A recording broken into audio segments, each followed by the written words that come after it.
स्वराज मराठीमध्ये आपलं स्वागत आहे. सर्वसामान्यांचा आवाज, निर्भीड, बेधडक, स्वराज मराठी. मिरज तालुक्यातील आरग येथे वीज पडून उदय विठ्ठल माळी वय 35 या शेतकऱ्याचा मृत्यू झालाय.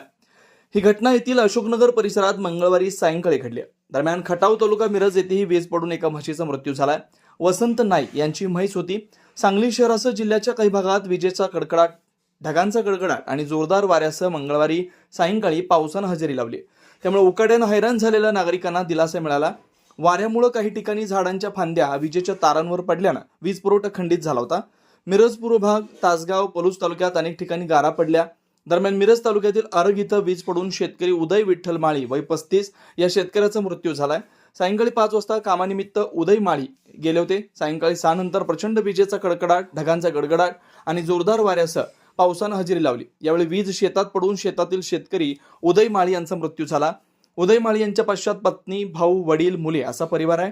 सदर घटनेची माहिती मिळताच तेथील नागरिकांनी मिरज ग्रामीण पोलीस ठाणे इथे कळवलं असता पंचनामा करून मिरज शासकीय रुग्णालयात पुढील कारवाईसाठी नेण्यात आलंय. या घटनेची माहिती मिळताच आरग गावात हळहळ व्यक्त होतीये.